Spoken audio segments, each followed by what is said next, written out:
Welcome to Alex and Annie, the Real Women of Vacation Rentals. I'm Alex. And I'm Annie. And we are joined today with two very special guests for our first of the month episode, March 1st. We have Steve Milo, who is the founder and CEO of Vtrips, and Miriam Ramsey, who is the Regional Business Development Director of Vtrips. Welcome to the show. Thank you. Good to be on again. Thank you so much for having me on. Yeah. So I think a lot of people know Steve, but I think that maybe some people don't know Miriam quite as well. Why don't you tell us a little bit about yourself? Oh, so I've been with Steve since December of 2016. Originally, I was with SmokyMountains.com with David Angotti, which really got me into property management. And then since then, being with Steve since 2016 in the Gatlinburg brand of Vtrips. For me, I've kind of done everything from build a laundry facility, do owner relations, acquisitions, kind of all across the board as far as in the property management world with us. So kind of have that horizon of all things property management at this point. So you have a hat rack that's miles long, right? Absolutely. I feel like everybody does though. If you're that's true. You can't say, I really do X to Z. It's all hands on deck at all times. Absolutely. Yeah.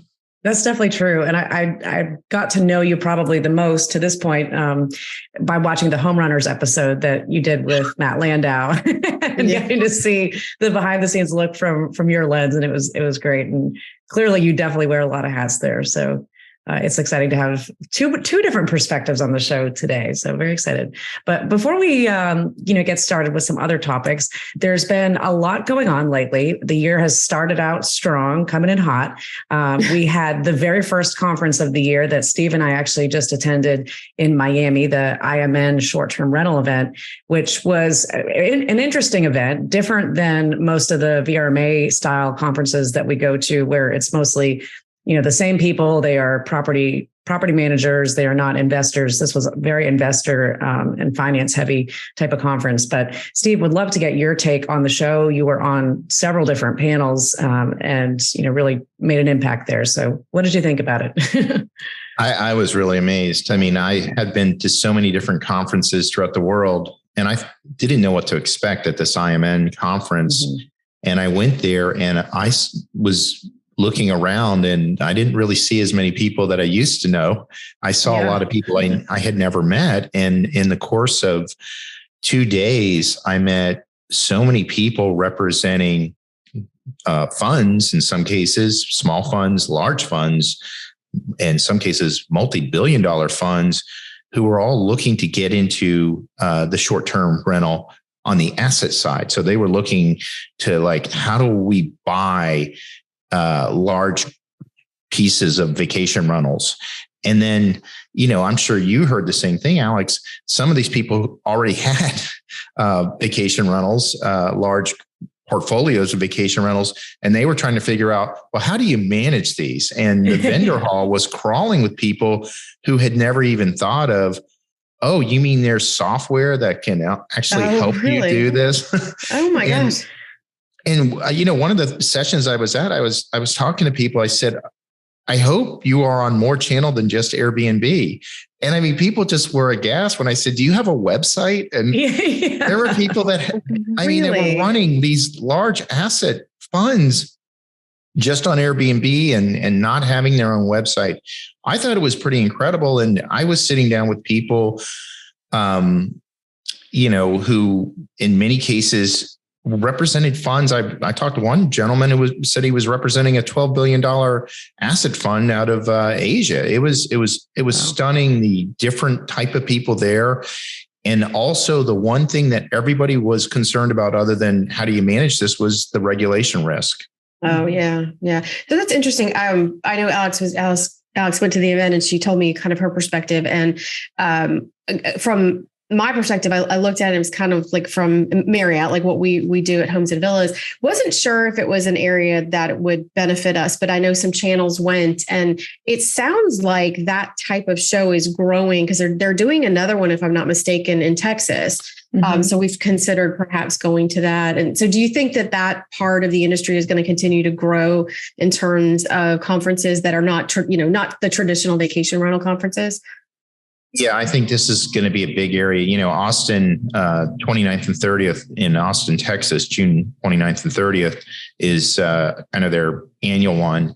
And I expect there to be probably 1,000 attendees. Miami was about 600.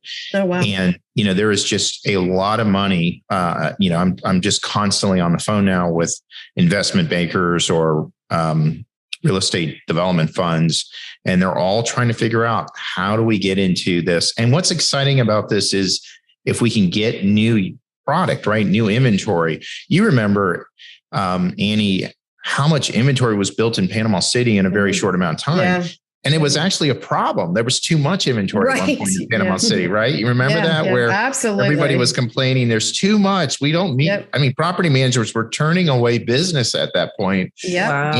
And now all that inventory has been absorbed. Yeah. I was in management when it was not uncommon that there were 3 or 4 companies that had 2,000, 3,000 units under management. I know one company I worked for, we had about 3,000 under association management and close to 2,000 on rental. And we were not even the largest in the market at the time. But to your point, it's been absorbed. It's been kind of chopped up into all these small little entities. But now the hotels are coming in, but there's still so much area to develop in the Panhandle. It's incredible. Well, it was a great show. So. Well, and it's interesting too, because I mean, right now, what's going on in the economy, there's so much supply that has been added to vacation rentals, short-term rentals in the last couple of years, that's what we just talked about that on our recent episode with Rev and Research about what's going on in revenue management, that there's so much more supply that, we're not seeing the bookings, we're not seeing the ADRs that we were seeing. And so I wonder what's going to happen, this year as things continue down that path. And are we going to still see so much more investment money coming in, or is that going to slow down because they're realizing they're not getting these, the crazy booking revenue that they were getting a couple of years ago? But what are you seeing, Steve? I mean, for ADRs in your market, you're in several markets. So are you seeing any trends there? Yeah. So this market by market, we had a all hands meeting yesterday. We do it quarterly at Vtrips.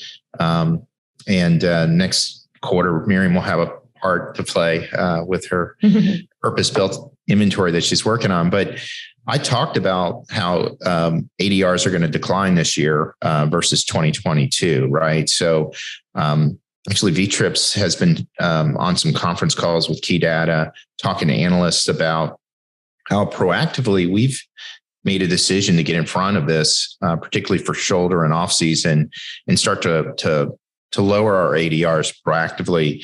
Because what our focus is on occupied nights, we want occupancy. And so if we think about what happened, we ended 2022 ADRs versus 2021 up by 10%. And I will have to say, we did not execute well on occupied nights as much as I wanted to in 2022. So yes, ADR was up, but occupied nights were down. And I talked to the revenue management team over and over again and said, we're not going to let this happen again. If we have to go back to 2021 numbers of ADR, which we were all very happy about, or even slightly down, the goal though is to get those occupied nights up. Right. And so far so good in terms of pacing, but I have started to hear rumblings from some people that I talk to in other areas that, they're concerned, some of their pacing isn't as strong. And I think the problem with where we are with the consumer cycle right now, consumers have less optimism for the economy right now. And whenever there's uncertainty, or in some cases, fear of a recession, the stock market, people perceive their wealth is down, even if it's just in a 401k. Gas prices are still high. Inflation is still high. So people are pessimistic, and, we're in a disposable consumer category, right? Where you don't have to take a vacation if you don't want to, right? It's not food. It's not housing. So discretionary income, applies to vacation rentals. And there's going to be a segment of people who will not take a vacation this year. And so what you have to do is be very, very proactive with your pricing. And you have to be very dialed in to make sure that if you have a property that is starting to lag behind your projections, that you're on it immediately with email marketing, social media, whatever you can do to try to push that property so that you're not scrambling, within 30 days and then lowering prices, which is not where you want to be right now. Yeah, absolutely. And actually, you went into some good details on that on your episode with us last summer, and we'll include that in our show notes. That was our number one downloaded episode of 2022. And there's a lot of really good nuggets in there. But I think, you've prescribed to the key data, philosophy on really looking at those variance reports and looking at a monthly basis. And it just makes sense because, the more you can get ahead of something, obviously the better chances you'll have to be able to course correct. But I've had several conversations with people lately too, that I think this is going to be a year that there's going to be more homeowners out on the market, unhappy homeowners, because even if their company is probably doing a good job, they're going to think that their revenue is down compared to the previous year. And so they're going to go talk to other companies. It really all comes full circle because there'll be other homeowners going to you that are going to somebody else. But it's going to be interesting to see. And I think for anybody listening, that's definitely still great advice that you gave of just really looking at that at a granular basis. I mean, you have to look at it regionally, by building, by area, but also granularly too. And I think the biggest thing, and Miriam heard me talk on that webinar, was communicate to your owners, get in front of this, let your owners know, hey, this is our strategy. We're going to be lowering ADR. We're going to try to drive occupied nights more than last year. And, what we're hoping to do is get your net the same, if not a little bit more. But, you just have to be proactive with the communication. And some of the owners don't want to hear it. You still have to tell them. You have to tell them in a nice way, right, Miriam? Oh, yeah. No, I mean, you're right. The communication key is valid across the board. So when I was over the owner department, I implemented here the Gatlinburg market. We send a weekly email to the homeowners that the good, the bad, the ugly, whatever you want to call it, in that communication, going through what the market is doing, just saying, look, here's the data. This is what we are seeing, telling them a month to 2 months before they're looking at the middle of the year and seeing that lower income. Look, we've had the conversation. And going back to what Steve said, they don't love to hear it. However, just over communicating at this point to homeowners is what's going to keep the business for the divisions, especially for us. Yeah, if you're not out in front of them, then they're gonna write the narrative for you, and they're gonna have it in their own mind what that is. So that's a really great point. And I think we've talked to other people that definitely subscribe to that. It's about being in front of your owner and being very communicative, and again, to over communicate with them so they don't have any questions when things come up. They're not going to like everything that they hear, certainly, but it's easier to swallow that hard pill when it's it's delivered on a consistent basis and it's not a surprise that comes out of nowhere. Yeah. Yeah. And it makes you look like you're so much more well-informed than if they were just go find a super host on Airbnb. I mean, leveraging that data, that's a big thing. We had a talk just recently at Casa about how to explain to our franchisees and to their homeowners that the difference of what we do versus a super host. That's a very big difference. But, people that are coming into this new don't necessarily know that if they've just bought a property, but professionalization is key. We all know that. Oh yeah. Yeah. Sometimes awesome. Better than other times. Yeah. So moving on from the show and kind of the revenue and kind of where things are moving for the year, I think there's a lot of other headlines that we might want to talk about. So kind of wanted to lean on you, Steve. I mean, you're active, you're out there, you're talking to people. What besides ADR and kind of the development within the market, what do you think are some hot topics that are on people's minds that we need to make them aware of? Well, the hottest topic right now is what's going on at Vacasa, right? So we were at the IMN Conference with Alex when they announced that they were letting go of 17% of their staff, some of who were at the show. So that's not good. That's unfortunate. And look, I mean, there's been companies like Sonder and Stay that have announced layoffs, and there's other companies that have been proactive at kind of tightening their belt, like Vtrips. I mean, we've been since May, working to gain some synergies on some of the acquisitions we've made. Why they did this and waited till January 24th and did it all one time, I have no idea. I cannot understand how difficult this would have been, letting go of 1,300 people all in one day. Just the chaos and it just seems like it wasn't well thought out. And this should have been, I mean, there was no reason they shouldn't have waited this long. So, I mean, that's just one of the issues that I've heard people talk about, which is why did they wait till January to do this? Then, there was their third quarter earnings call where they, after raising their guidance in the second quarter earning call, which was surprising, they had to all of a sudden lower their earnings by almost $20 million of guidance. They're going to lose 20 more. And, the next, their quarter four will be March 15th. And of course, then they've had a lot of leadership changes, some which may have been planned, some which may not have been planned. But 7 out of 8 C-level people who were in their S1 and in their, that was filed for their IPO. So 7 out of 8 C-level people have left Vacasa, which is incredible if you think about it. So the only C-level person that's left is their CFO. And then I guess, John Banzik was promoted to chief operating officer and Rob Draper was brought in as CEO. But I mean, this is, not a great situation because it's the one public company, in the vacation rental sense, ResortQuest. And it's just a lot of bad news and just seemingly a lot of chaos.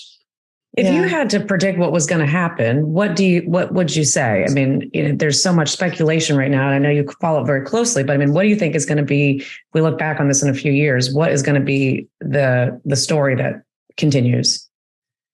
Well, it's eerily similar to ResortQuest, where ResortQuest had a lot of these issues. Their technology costs were out of control. In fact, there's a great white paper that Amy Hinote wrote on this. Yes, I remember that. Yeah. Read it. It's pretty amazing. Anyhow, their technology costs were out of control. They had massive leadership churn. They couldn't control their expenses. They ended up selling to a hotel company, Gaylord, initially, and then Gaylord flipped them to Wyndham. And that's how, Wyndham Vacation Rentals was born. Ironically, Vacasa bought Wyndham Vacation Rentals. But yeah, exactly. Maybe you can point back to that as the start of the end. I don't know. They bought Wyndham Vacation Rentals, but didn't keep any of the leadership. So, it is just bizarre that they let go of some of the best executives in the industry that had, accounted for Wyndham. And you can say, well, Wyndham was too conservative, but Wyndham was a good company, stable.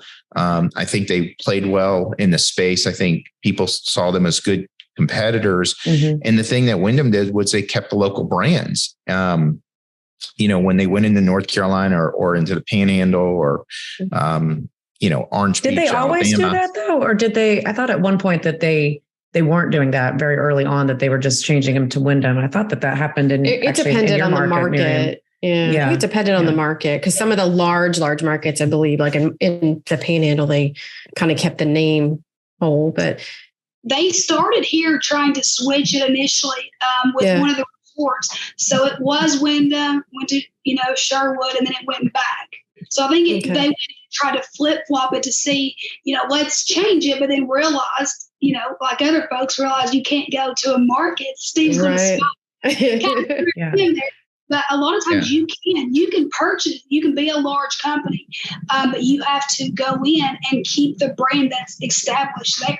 And a lot of times people drop the ball there. Yeah, we talk about that a lot, about how it's so important to kind of keep the brand that the market knows. And again, the thing about vacation rentals is most of these markets are drive markets. They know these brands. They're family brands. They've known them for a long time. But I mean, Steve, me, I've always tried to be the eternal optimist with Vacasa in terms of like what the success means for the industry. And I think I've always looked at it as like, you really want somebody to do it right and win for vacation rentals, so that investors don't look at it later and go, that's not just a good sector to be in. So I don't know a lot about investment, and I don't know a lot about all of the stuff that you certainly, understand. So for me, I just look at it from probably the Miriam side of the sunshine, like we want everybody to win. So what do you, I guess kind of to Alex's point, do you think that this is going to be a black eye on the industry, or that we, as the rest of the industry, can be separated from what's happening there? Or is a hotel company going to come in and buy them? Or,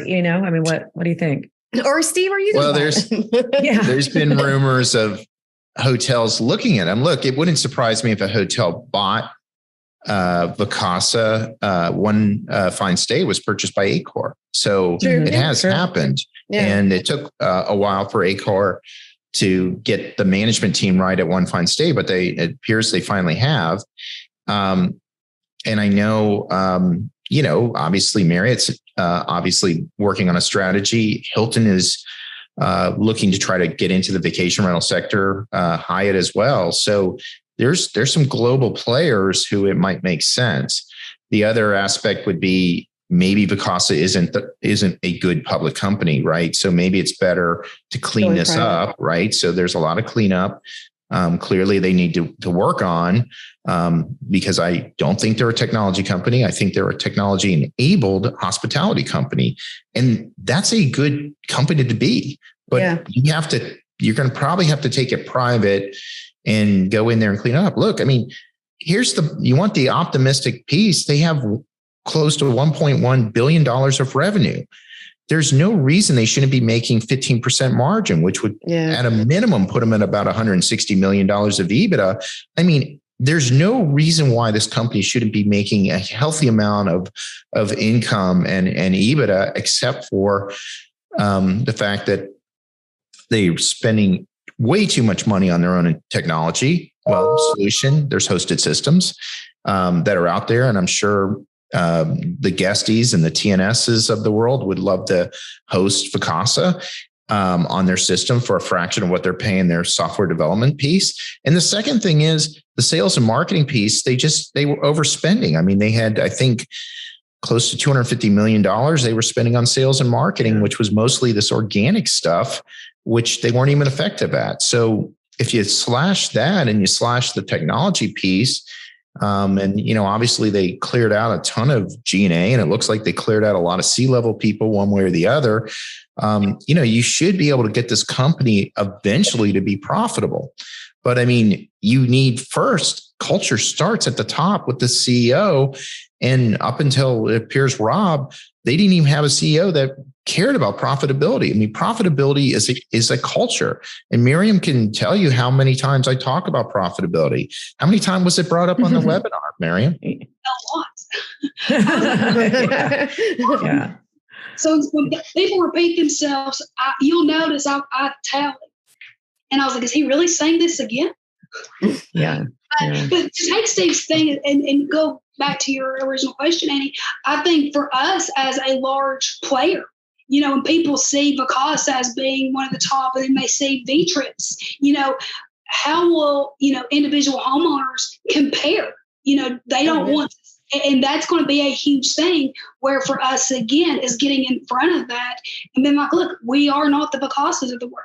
We are smart with the incomes that we do, the profitabilities that we are doing, and the cultures that we are setting. So it all kind of ties back into one. Again, you have two large companies being ran completely different. Yeah, absolutely. Mm-hmm. Absolutely. Yeah. And I would say the one thing also is, which Vacasa has to fix, is their direct business. It's down to 30% from 35% in 2020. That is not a healthy number. Vtrips ended 2022 at 62% direct, and our fourth quarter was 65% direct business. And I'm very, very proud at that's great. The conversion. Thank you. We've worked really hard, and Amber Carpenter, who some of you may know, she's amazing. Yeah, smart girl, a rock star for us. Yeah. But there is no reason why your direct business should only be 30%. And we use OTAs, of course, but the most important thing we do is once we get a customer, we want them to keep coming back. And a healthy business starts with healthy direct business. Yeah. You know what's interesting too? We just talked to Graham Donahue just a couple of days ago, and Sykes Holidays. It was fascinating listening to him. And I mean, I think they're 85 or 90% direct business, and they've got 200 people in their IT and marketing department. I mean, massive company, and all of their systems are proprietary. They've built themselves. That makes sense when you have a very strong book direct business. But if you're not going to have a strong book direct business, I don't know that it makes sense to have to use all your own tech. Speaking from experience, that it makes sense in that realm. But it's interesting that they haven't really ever made as much of an effort on the consumer facing brand of Vacasa. And I think they're certainly well known on the B2B side, for better or worse. But I don't know that the regular consumer off the street knows Vacasa as a hospitality brand. Probably some of the people that have stayed there, but hasn't picked up steam at all to be able to drive, higher than if they're getting 35% direct business. That's not that much. Well, I think we could talk about Vacasa for days, right, Steve? Yeah. You've got a lot of insight. And I really have to say, you've done your research, you've done your homework. So we don't come at this from someone who is not intimately familiar with the numbers. And I appreciate the way that you present the facts. You've educated me a lot about how the businesses are run. Things that I just didn't ever want to think I wanted to know, but now I'm interested in, and I do love the information that you share. Well, thank you. Anyone wants more information, go to my LinkedIn page. Yeah, there's a lot of it on there. There's a lot of it on there. Yeah. Now, one thing that we are super interested to hear more about, and I know, Miriam, you play a very big role in this, and this is something that, Steve, you've been working on either in the moment or planning for many years, but your purpose-built vacation rental cabins that you're building in the Smoky Mountains. How exciting. We've been following on Facebook, and looks like they're coming along great. Can you tell us a little bit about that and how you decided to pursue that side of the industry? Yeah. Called the aha moment, right? Yes. So, Miriam, she's on her best behavior now, but I used to come up and visit her, and she would just go, I can't believe these owners, they won't put money back into their properties. Yeah. They're being really cheap. They want them, booked all the time. And, this stuff is falling apart. And, we had so many guest relation issues as a result of not being able to control, in some cases, the standards of our properties. And I mean, Miriam was just so frustrated. And for every success story she had where she would get an owner to renovate or update, there were 2 or 3 others that were like, no, I'm probably going to sell in a couple of years. I want to put the investment in. So it ended up right after this horrible fire in Gatlinburg, right when we bought the company that Miriam was working for, Smoky Mountains, that I had an opportunity to buy 50 acres up in Gatlinburg in a half-finished resort called Smoky Cove. And I did that. And not to bore you, it took a long time to get the infrastructure. And anybody who doesn't understand mountains, the challenge isn't, the cost of the land, it's the infrastructure. So it's the roads, the cable, the electric, most importantly, water and sewer. And we weren't in the city perimeter.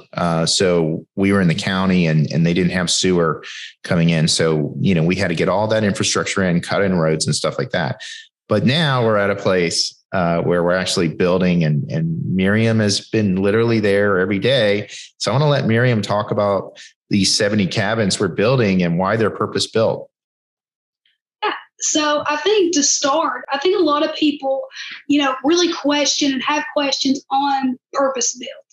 I made a post, and someone was like, well, purpose built started with this human being, whatever. Now, the reality of it is purpose built is so many segments. And it also depends on who's doing it and why they are doing it. You can do purpose building and be a realtor and buy land to purpose build. We are doing purpose build as a property management We know what we want. We get the guest feedback. Look, I work hand in hand with our guest service team, our operations team of going in and knowing what is easier to work on, fix, and then as far as going to housekeeping. People go in and they gum the houses up. They put all this crap in there that realistically needs to be put in the trash. So for us, purpose building is all of the things, but also making it very marketable for the marketing team. So for me, so it's the whole concept. The purpose built is obviously, the property itself, smaller bedrooms, smaller bathrooms. You don't have a huge master bathroom, smaller closets for sure, bigger living spaces. Yeah. Studio game rooms. And it's somewhat similar to what the hotels have been experimenting with their Moxie brand for Marriott. This whole concept where you pull everybody into the common areas and then decks, and then in our case, heated indoor pools. But what also it is the flooring. What Miriam's talking about, it's like the type of flooring, the type of kitchens. Can you clean it easily? You don't have carpet. You have, different types of easy to clean, easy to maintain stuff. And so all of this is, and then the furnishing. That's the other thing. Sorry, Miriam. I forgot about the furnishing that Miriam's picking out. You don't have all these knickknacks and stuff that owners just clutter their property up with. So go ahead.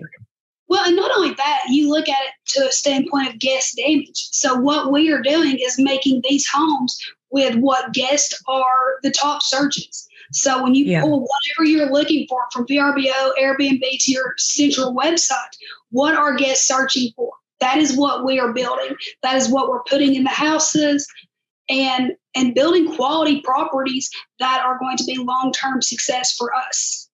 Are you seeing? Good. Okay, so there's in that. I'm excited about this stuff. So in that Gatlinburg Pigeon Forge market, which extends a little bit beyond Sevier County, there's about 25,000 vacation rentals. Some are professional and some are hosted. So about half are hosted, half are professional. To the best data we could pull from Key Data and AirDNA, only 150 have private heated pools. And the ones that have private heated pools, you can rent out all year round. So it was like a no-brainer to just set this up at the very beginning where every property will have a private heated pool in the community. In Florida, it's common, but in the mountains, it wasn't common. The hot tub was common. Sure. So go ahead. Makes sense. Mm-hmm. Yeah. Are you seeing the EV car chargers as an amenity that people are searching for? And are you putting those in these homes? So it's very minimal here. We actually have on our program. And I can tell you from data with the owner, they were probably used 3 times besides when the owner drove up with them. Sure. So for this market, it's just not, most people that are coming here don't have those. Yeah. I think it's definitely market dependent for sure. But no, I think it's a great model, what you guys are doing with it. And to have that control over the units, I think is huge. I have one important question, because when I went to Gatlinburg this summer, stayed at a cabin, and I understand reducing the size of the closets. I mean, massive master bedroom closets are not necessary at a short-term rental. But what about regular, like coat closets in the? Oh, yours didn't have any, right? Area? Yeah. Didn't have any. And Lauren Maywell said, she's like, that no cabins in the mountains have closets. Cabin in this area that has a coat closet in the living room. That is so bizarre. When it's so cold and you've got snowy boots and coats. Wow. Oh my God. What about coat racks? I mean, anything. Yeah. That is a waste. That's what I would consider a wasted space. I'm going to shove a body in that. It's going to be some money. Yeah, I remember Alex had a second bedroom, and she was like, "We're having to put all of our stuff in the second bedroom on the bed." Yeah. There was no closet, and this was in the summertime. I didn't even have coats. It was just other things, I guess. But yeah. So I had a question about the cost. So is the upfront cost to build these more than if you built a traditional I mean, I'm assuming with a pool, it's a little more costly, but as overall compared to building a regular cabin with the infrastructure that you have to put in, does it cost you any more per square foot? Like is it higher or average? Well, it's actually lower because we're building them as a kind of a track project. Yeah. So they're being done at scale. I mean, where there's 11 that Miriam's working on right now, and there's 5 on one side of the street, 6 on the others. They just go right up the ridge. Okay. And so the contractors are pouring the foundation, going to the next one, pouring the foundation. Yeah. So we're getting a lot of economy of scale by doing it that way. Yeah, that makes very exciting. So is this something that you think that you'll replicate in other mountain destinations or even, I mean, beach would be, I think, probably cost prohibitive to do. I don't know, maybe not. Well, we hope to. We have a couple other mountain destinations that we've got some opportunities. And I mean, partly why I was at that IMN conference was talking to real estate developers about financing and funding. And even before this meeting, this webinar had a conversation with a group. So, we think this is a big part of the Vtrips story is going to be, building purpose-built communities in the areas that we manage. And, we've got a lot of different opportunities that we've kind of networked our way through. Well, it's very exciting. And I think that the great thing is you're thinking outside the box and doing something a little different than a traditional management company would be doing. So it's exciting. And Miriam, congratulations. Love the pictures. That's just so neat to watch the progress and can't wait to get up there and see them in person. Yeah. Absolutely. Listen, come walk in the red clay mud with me. I'll bring my boots. With our boots, not our coats. There won't be anywhere to hang them, but we actually in the car. It's fine. Right after IMN, Ryan, Dame, and I went and drove down to the Keys and had some meetings down there. And in Key Largo, there was this big tract of land that was just recently developed that was looked like single wides essentially, but on stilts. I mean, it looked like little beach homes on stilts. And there's a whole community of them. I thought that was pretty interesting. It'd be interesting to see if those start popping up, and doing them on the stilts obviously makes a lot of sense in the beach communities. So that could be a good purpose-built expansion for you at some point. All right. So let's see what else, Steve, we're curious, you've been very active obviously for many years in the advocacy side, but in recent weeks down in Texas, you've been helping them out with their coalition. Do you have any updates on that or anything you can share? Yeah. So, take a step back. About a year ago, we entered the Texas market with acquisition in Galveston with Ryson, a couple hundred properties in Galveston. And then we ended up going down to Port Aransas, buying Silver Sands with a couple hundred, and then Rockport with about 150. So, we're at about 800 properties now in Texas. And the first thing I was curious was, is there a state coalition? And I started talking to some of the Texas property managers, and they said, no, there is no organization here. And I said, well, why don't we start one? So the good news is we found the perfect chair, Sharon Walker, who she's based near Austin. And, that's very important because Austin is the state capital. And, she can get there. And we formed a coalition with a couple other key property managers in Texas. And we began to raise money. We had a big event at the Dallas Cowboy football training facility, thanks to Blue Star and TNS/Track. We raised a ton of money there, and we've raised money at Developer in a group down in Port Aransas. And we were able to hire a lobbyist, Michael Johnson, who's been a rock star. And then Tiffany Edwards has been heavily involved. She was actually on a call today with us. And we're going to have a preemption bill that's going to hit in the House and the Senate in the near future.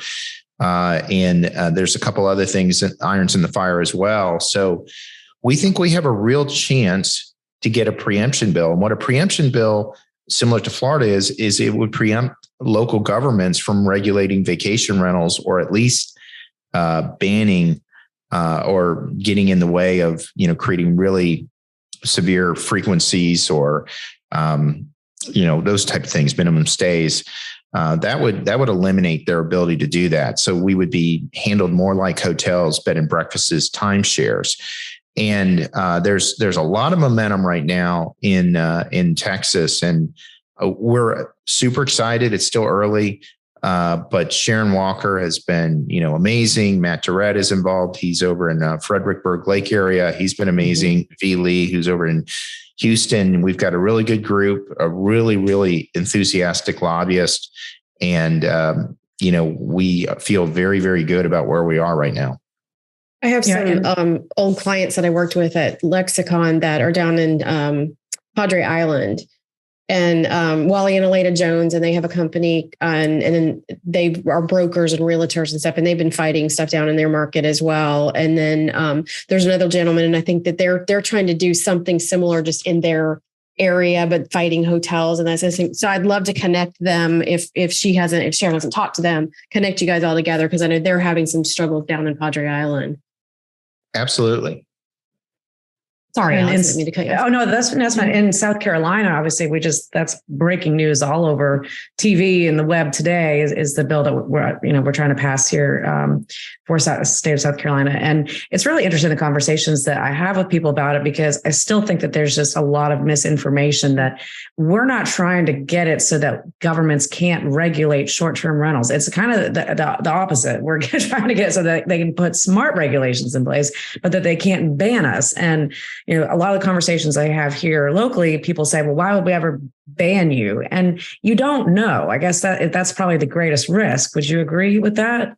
Is that why you wanted it originally in Florida?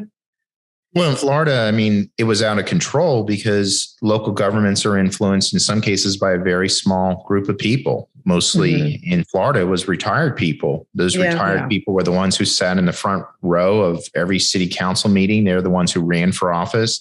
They were the ones that would show up and do all the work by going into the planning and zoning committee and things like that. And the other problem is most of our owners don't live locally, so they can't even vote. So it's just a really unfair situation for the owners of our assets that, they don't get the tax benefits because, they're not homesteaded and they're paying a lot more taxes, and yet they really don't have representation. So, we're just trying to take these decisions out of these local governments who I think have abused their powers and take it to the state, who I think has a much better view of, kind of the balance of tourism, property rights, as well as kind of what's the best way of managing, a category like vacation rentals, which just continues to grow. The state of Florida just reported record tourism numbers, and it's part because they're friendly to, vacation rentals, and they're friendly to tourists. And so you need states to protect this industry, our vacation rental industry, because it's in their best interest. And when you look at a state like Arizona has preemption, right? And they still are passing regulations. You have to, and I don't know if it's all of Arizona or just in Scottsdale where Costco is headquartered, but you have to pass the sex offender test. You have to screen all of your guests. So, the local governments are still able to put in ordinances that regulate for the better of the community. But it's protection against other things. And I know in Florida, you guys still have quite a few different things that you're battling with them. So it's not like this is just going to make it a free for all for states that jump onto it. But I really believe that there's still a lot of misinformation, or not misinformation, but just not enough information about it. And I think you and Tiffany and VRMA Advocacy Coalition has done an exceptional job of getting that information more out to the public in the last couple of years. But it takes a village. It takes everybody coming together, educating, in markets like a Myrtle Beach or Panama City, where it is a mix of hotels, condo resorts, and vacation rentals, and they all kind of blend, making sure everybody understands what it is that we're going after, because we are not Airbnb share. We're trying to, we want to protect the professionalized industry. We're not trying to make this so that anybody can rent in residential neighborhoods. That's a big question I get a lot too. If they do that, then you can rent anywhere. No, that those areas that you're not supposed to have short-term rentals, that they will remain that way. This is not saying, Yeah, of course. Yeah. So I think we also struggle with that, the boom of that 75% of the pie that we always talk about. That's in that, we always joke about the get rich quick kind of guys that are putting their units on there and like, this is passive income, put it on Airbnb and you'll be fine.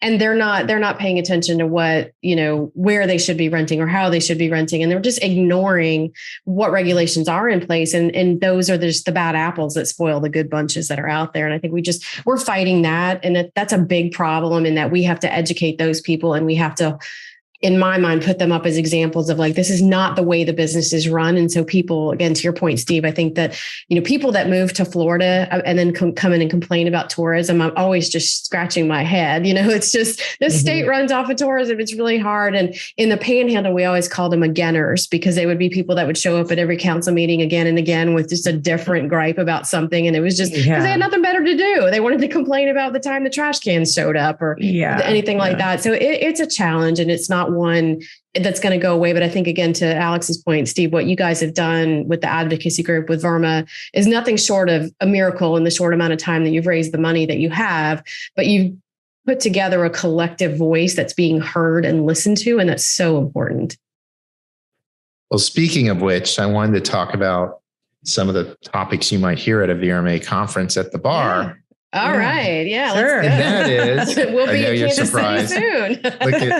Look at Annie's face. She's like, okay, what's he going to say? I'm on pins and needles. So I'm, one of the things is there really is a collaborative committee. And why don't people who should know better, why don't they talk about it? The VRMA has a collaborative committee that brings together all of the top companies in the industry. It's not difficult to join it. You basically have to donate $10,000 a year to advocacy, and you have a seat at the table. And we meet quarterly, and in part to divvy up the money that the VRMA raises through the advocacy fund, and in part to kind of talk about mutual goals. But I was on a webinar with a group on advocacy, and a couple of people just were saying, we need to get organized. How come no one's organizing us? And I'm thinking, well, the VRMA, a nonprofit organization, has organized everybody, and there is a collaborative committee.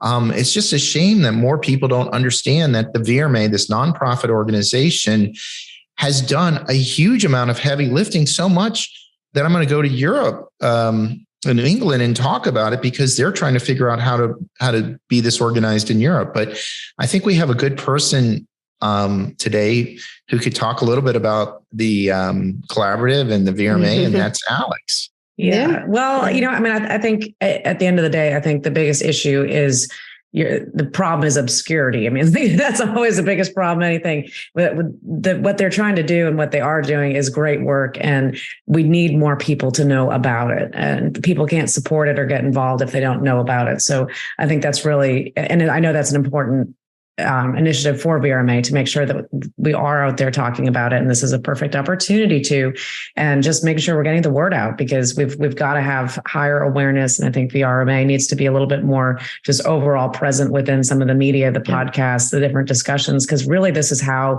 news is shared now within our industry. A lot has changed in the last few years. We don't have VRMA Intel, the magazine that all of us prescribed to for so long. That's not as active right now. So there needs to be a good PR and media outreach and podcast strategy that's getting this information out. And so we're happy to do that. And we'll be talking to Kimberly with VRMA and some of the others here in the next couple of months to get their thoughts on it. And of course, Tiffany.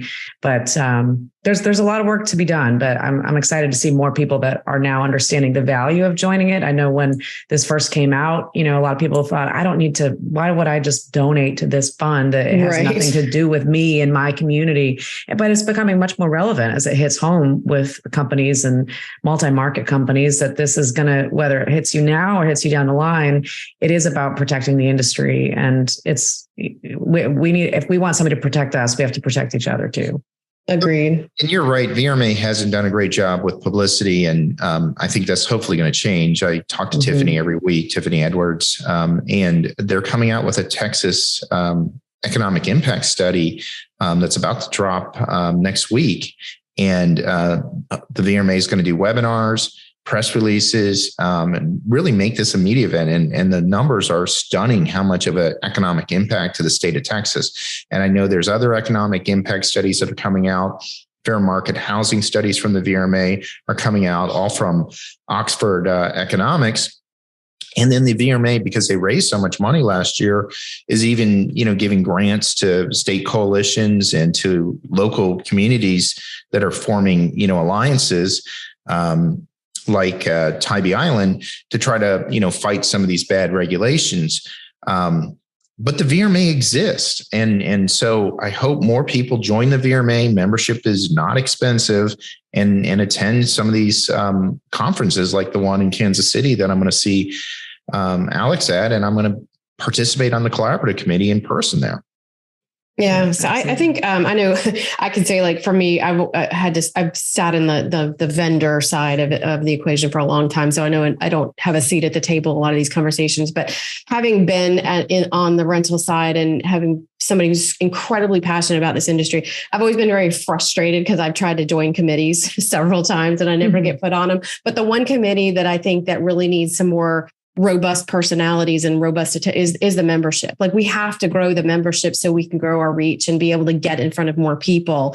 And I don't know what the plan is for that. I just hope that moving forward, with Alex on the board and some of the people that are on the board, that's something, because again, right now we're being outpaced by some of these other groups that are doing these wealth conferences and these conferences that sit in another space, and they're not helping. They're not giving money to to VRMA. They're not giving money to any of these advocacy groups.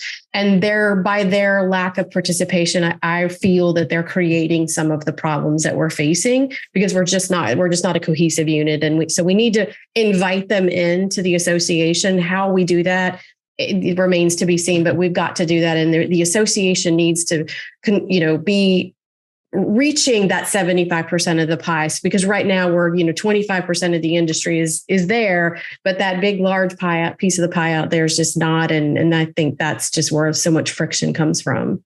And we're so much more similar. Sorry, Cassie. I'm trying to do more outreach for the VRMA and getting them introduced at events. There's a SCIFT event and there's an IMN event, and I'm trying to push people to have an advocacy piece and get people from the VRMA up there and get more publicity. There was a book direct showed in Miami last year, and I talked about the VRMA and the advocacy and collaboration committee. And it's just getting the word out that this actually exists. Yeah. Sorry about that, Alex. Go ahead. Oh, no, you're fine. Yeah. I think we're all more similar than we are different. Right. And I think that's the message, that I don't know that it's 100% that it's people don't want to be associated with the other side of the group. I think there's not enough connection between, and this is my personal opinion, not necessarily VRMAs, but I think it's too siloed right now. And by bringing two organizations together and the people that are part of both organizations together, you can grow collectively, because, that side of the industry, the STR wealth conferences and those, they serve a purpose. Are Absolutely. They trying to be advocacy people? No. That's not what they're in the conference business. That's fine. But there's no reason that you can't be part of both and attend both types of shows. Or if people don't go to VRMA conferences, they may still want to be part of the advocacy fund because they're seeing what's happening in their local communities. So I think the convergence between the two is where there's a lot of ground to be made, but it's an education process. VRMA has, of the amount of vacation rental companies within the industry, it's still a small percentage that we actually have penetrated for membership. So Absolutely. We've got somewhere, less than 3,000 members, I think, and there's somewhere around 35,000 vacation rental companies, in the United States. There's you have to look at it from the opportunistic side. There's a lot of opportunity out there. There's a lot of absolutely. We got a lot of prospects, but now we got to get out there in front of them. And I think, to your point, Steve, that's where being at these other types of events, the IMNs, the short-term rental wealth conference, we wanted to go to that, but actually they were sold out by the time we went to book it. But we need to be there. We need our voice present. Yep. Yep. So is there anything else that's going to be talked at the bar that we should be aware of, or are you going to surprise us? Well, Because there's an Alex and Annie list, I thought there would be fun to have a Steve's list. I love it. We could talk about some of the past honorees. List? I love it. All right. Who's on the Steve's list? But you can go to LinkedIn and read some of my articles of some of the people or companies in the past that I've put on Steve's list. But I have someone who I sincerely want to talk to and belongs on Steve's list. And it's someone that's done a lot of good for the industry and doesn't get a lot of notoriety. And that's Scott Leggett. And Scott Leggett is on the VRMA board of directors. He's the director of government affairs and advocacy at Inhabit IQ. And Scott Leggett started off as a property manager working at Outer Beaches, and then spent a little time in LSI before they were purchased. I'm sure that was fun. And now is at Inhabit IQ. And what Scott Leggett did, and I think it's going to have a profound positive impact for the industry, is create something called right to rent. And right to rent is this thing where within the first was Streamline, and then I think LiveRes did it next, is property managers can agree to donate a certain amount per booking, $1, $2, $3, to the VRMA Advocacy Fund every booking. And it's now been TNS is going to roll that out with Track. Hostfully is doing it. Companies throughout the industry are taking this on, and this money is going to the VRMA, and a portion will go obviously to things like economic impact studies and fair market housing and grants and things like that. But another piece will be going to local areas and state coalitions. And this was Scott Leggett's idea and dream, and he's executed it. He doesn't get a lot of credit because he's a humble guy, but I mean, I wanted to call him out and say what a great job he's done for this industry. I think he's retiring at the end of this term, but he's done an amazing job. He's just a nice person. I've only met him in passing, but I'm glad I had a lot of customers at Lexicon that actually were they had that as a line item on all their rentals. I didn't know I didn't know that he put that together. So thank you for bringing that to us. I think that's important to highlight, that one person has an idea that can benefit so many. That's great. And I think, Annie, I told you this. So he's on the VRMA board, and during the meeting that we just had in January in Orlando, it was so cute. He came up to me and said, he's like, I've never listened to your podcast, but I would love to come on it. So maybe we can send him this episode, and we'll make sure we'll tell him you have to listen all the way to the end because there's a surprise for you. But I would love to. I'm glad that you mentioned that, Steve, and would like to have him come on. I think he's well spoken and well respected, and it's a great obviously has done a lot for the industry. So good tip on that. And I think Steve, you had one last tip that you had mentioned you wanted to share, which I'm very interested to hear this. So the last tip is, we're going to call it Steve's health tip. These actually I started doing these on LinkedIn, and they're surprisingly popular. Yeah, they're just different. I've been on a kick to lose some weight. It was a New Year's resolution of mine, and I wanted to lose 15 pounds, and I just did it this week. So congratulations! Oh, that's awesome! Good for you. So I'm pretty excited. And the tip I wanted to share is, whether it's a Fitbit or one of these different watches, Apple's has them. Understand how many calories you're burning every day. And then count how much you're eating. And if you're eating more calories than you're burning, guess what? You're going to start to gain weight. And the only way, and I think there's some scary stuff going on where people are starting to work with diabetes medicine to lose weight and weird stuff like that. Yeah. And, some of the findings are showing, you could lose weight taking this, but the minute you get off of it, you gain the weight back. And I can't imagine that there's that there aren't side effects of taking medicine like diabetes and using it for weight loss. I just can't imagine it's good for your body. And these fad diets have never proven to be effective long-term. The most effective thing is to figure out how to burn more calories every day than you eat. And there's two ways of doing it. One, eating healthier and the power of substitution, right? So, I've cut out a lot of carbs, and in part because I have a wife Heather, who, you know, is really obsessed with healthy cooking, and has cauliflower rice. And that's good for you, Steve. She wants you to live a long life. Yeah, all this healthy stuff. And then portion control, right? Smaller portions. I actually eat 4 meals a day, but they're smaller portions. And I think that helps. And then last but not least, if you need to lose weight, you know, increase the amount of calories that you burn every day. And you can do it by just increasing how many, you know, walking, taking stairs instead of elevators. Some people say, well, you know, what's hard? I mean, you can get on a treadmill and you can take a phone call or a Zoom conference. I mean, you know, I've been doing it while I've been in Miami. And I mean, it's amazing what you can do and still burn a ton of calories just by walking or getting on a treadmill. And those treadmills can be effective, particularly if you increase the intensity a little. Yeah, so, you know, my tip is if you want to, you know, come up with something that isn't like a fast way, quick way, like these diabetes medicine that people are taking, particularly in Los Angeles, you know, look at how many calories you're burning, and then figure out how to either eat less or how to burn more calories. And that will allow you to lose more weight, and you'll feel healthier. Your mental state will be better.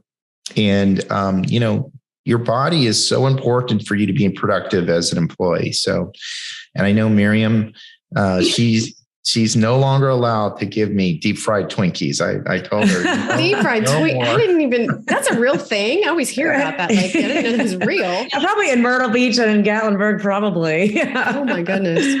Oh, that's too funny. Oh, yeah. Gosh. Yeah. No, Steve, that's a great tip. And, you know, when we were in Miami, I remember you mentioned that, and Heather said that, yeah, you know, Steve gets how many, like 20,000 steps a day?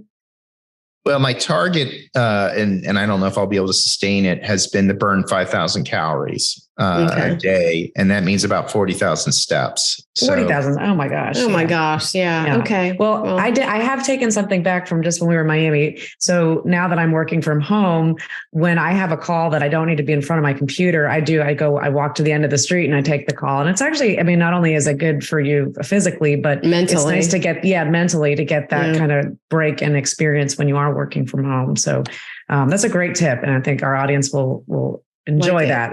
Appreciate that. And you've officially become our most well-rounded guest. So yeah, I was going to say, this is everything under the kitchen sink today. It's going to be hard to top. So you'll be back with us 2 more times. Is it 3 times? Yeah. So well, I'm hoping we'll have good news from Texas. I'm thinking if we have good news from Texas, I'll bring in someone who's been part of the Texas awesome deal. So we're crossing our fingers. We still have a long ways to go, but we're just hoping that we can get some form of preemption to protect the state of Texas.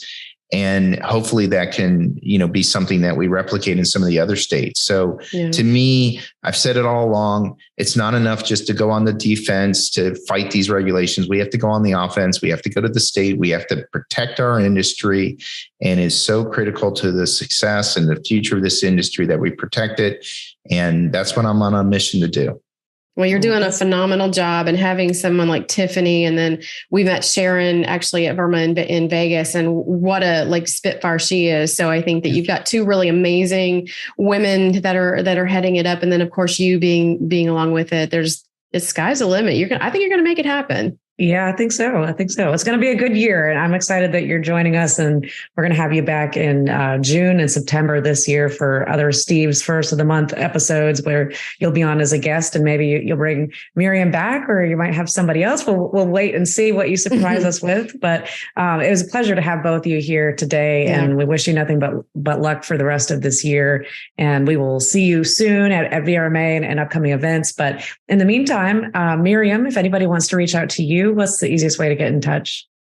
Miriam.Ramsey at Vtrips. All right. Well, perfect. We'll include that. Yep.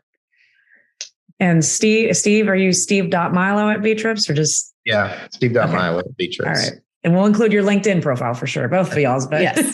We'll include those in the show notes. But thank you so much, everybody, for tuning in. If you'd like to contact Annie and I, you can go to alexandanniepodcast.com. And if you're enjoying the show, we would love to hear from you. Leave us a review on whichever podcast app that you listen to. And until next time, thank you so much for tuning in for the March 1st of the month bonus episode. And we will see you next month.